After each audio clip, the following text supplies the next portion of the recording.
Assalamualaikum warahmatullahi wabarakatuh. Bismillahirrahmanirrahim. Alhamdulillahi rabbil alamin. Wassalatu wassalamu ala ashrafil anbiya'i wal mursalin, Sayyidina wa maulana Muhammadin wa ala alihi wa ashabihi ajma'in, amma ba'du. Para pemirsa dimanapun Anda berada, mudah-mudahan puasa kita dalam Ramadan ini benar-benar diterima oleh Allah Subhanahu wa ta'ala.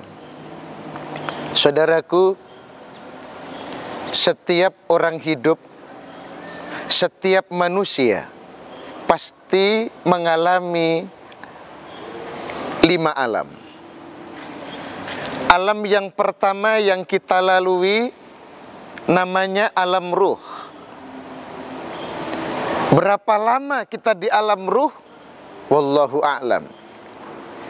Habis dari alam ruh kita pindah alam yang kedua, namanya alam rahim. Kurang lebih 9 bulan 10 hari kita di alam rahim. Hari ini kita di alam yang ketiga, namanya alam dunia. Selesai dari alam yang ketiga, kita pindah ke alam yang keempat, namanya alam barzah.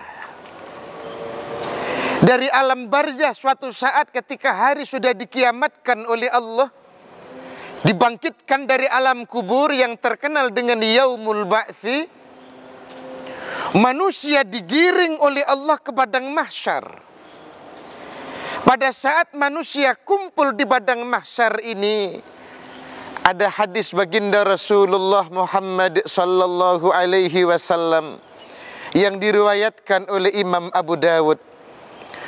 Thalathun man kunna fihi hasabahullah hisaban yasira. Ada 3 hal kata Rasul, barang siapa 3 hal itu ada di dalam dirinya, barang siapa 3 hal itu ada di dalam akhlak kesehariannya, barang siapa 3 hal itu ada di dalam hidup dan kehidupannya, hasabahullah hisaban yasira. Kelak di hari perhitungan amal, kelak pada saat di padang mahsyar, kelak pada saat yaumul hisab, hasabahullah hisaban yasira. Allah akan menghitung amal orang ini, Allah akan menghisab orang ini hisaban yasira, dengan hitungan yang gampang, dengan hitungan yang mudah. Wa adkhalahul jannata birahmatih, dan Allah akan masukkan orang ini ke surganya Allah karena kasih sayang Allah. Ma'asyiral muslimin rahimakumullah. Mendengar hadis ini, salah seorang sahabat memberanikan diri untuk angkat tangan. Wa mahunna ya Rasul. Rasul, apa 3 hal itu ya Rasul yang menjadikan seseorang mendapatkan hisab yang gampang, hisab yang mudah, dan mudah pula masuk ke surganya Allah karena kasih sayang Allah Subhanahu wa ta'ala? Saudaraku, mendengar pertanyaan ini, baginda Rasulullah Muhammad sallallahu alaihi wasallam menjawab, yang pertama, tu'ti man haramak. Bersedekahlah kepada orang yang kikir sama kita. Lo mano nanggone wong sing gak gelem maringi nang awak dhewe. Lek wong iku medit nang awak dhewe, kita kasih. Kalau kita misalnya pada saat di luar Ramadan, pada saat kita makan siang sama teman-teman, kita bayari teman makan yang orang itu nggak ada masalah sama kita, itu mah gampang. Kalau kita bersedekah kepada orang yang nggak ada masalah sama kita, itu mah mudah, sepele. Ini orangnya negur aja nggak pernah. Jangankan duitnya, senyumnya saja mahal sama kita. Tu'ti man haramak. Bersedekahlah kepada orang yang enggak mau bersedekah kepada kita. Lau mano nanggone wong sing wong iku medit nang awak dhewe. Ini nomor satu. Saudaraku, berat, iya. Sulit, iya. Tapi pahalanya gede di sisi Allah Subhanahu wa ta'ala. Ini yang pertama. Yang kedua, ta'fu amman zalamak. Maafkan orang yang menyakiti kita tanpa menunggu orang yang bersalah meminta maaf. Kalau kita punya salah, wajib untuk meminta maaf. Kalau kita dimintai maaf, mulia kalau mau memberi maaf. Ada yang lebih tinggi dari ini, saudaraku. Apa itu? Pemaaf. Inilah yang disabdakan, inilah yang difirmankan oleh Allah dalam surah Ali Imran ayat 133 sampai 135 yang menyebutkan karakter orang yang bertakwa. Wal 'afina 'anin nas, orang-orang yang memaafkan kesalahan orang lain tanpa menunggu yang bersalah meminta maaf. Itulah pemaaf namanya. Oleh karena itu yuk, kula karo panjenengan belajar nyepuro kesalahane wong. Gak atik ngenteni sing salah njaluk sepuro. Kalau kita bersalah meminta maaf wajib, wong kita salah.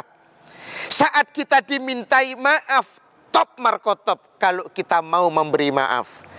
Tapi ayo belajar di tingkatan yang tertinggi, saudaraku. Apa tadi?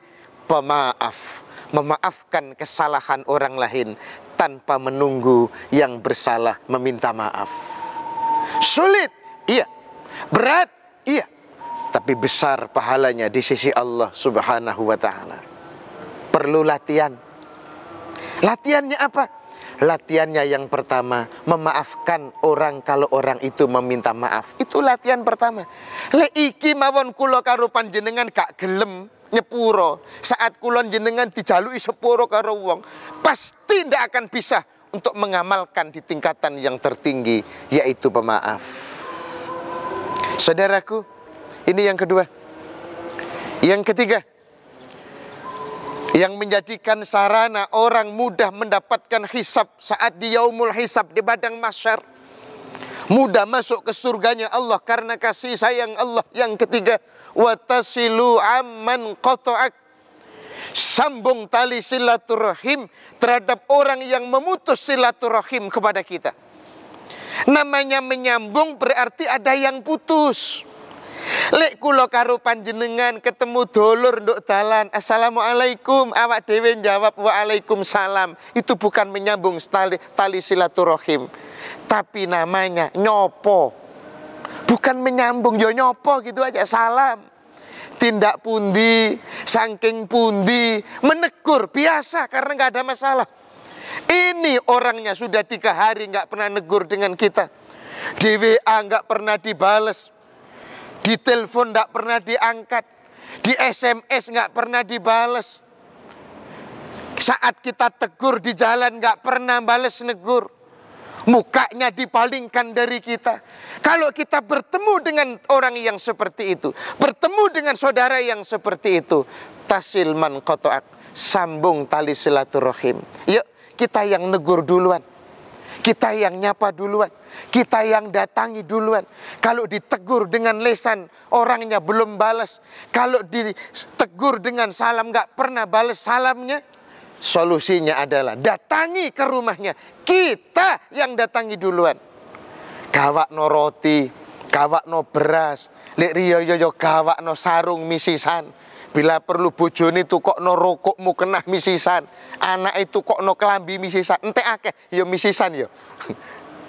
Hadirin, kalau ini yang kita lakukan, bawa, datang dengan membawa oleh-oleh, insya Allah saat kita meminta maaf, walaupun kita tidak salah, insya Allah kita akan disambut dengan meriah.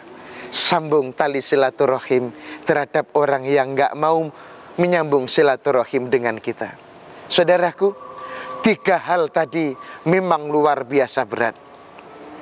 3 hal tadi memang tidak gampang untuk kita jalankan, tapi insya Allah kita akan diberi jalan oleh Allah dengan satu syarat. Apa syaratnya saudaraku? Syarat itu kedah wonten ten ati kula karo panjenengan. Harus ada di hati kula karo panjenengan. Apa itu? Jangan pernah ada benci di antara kita.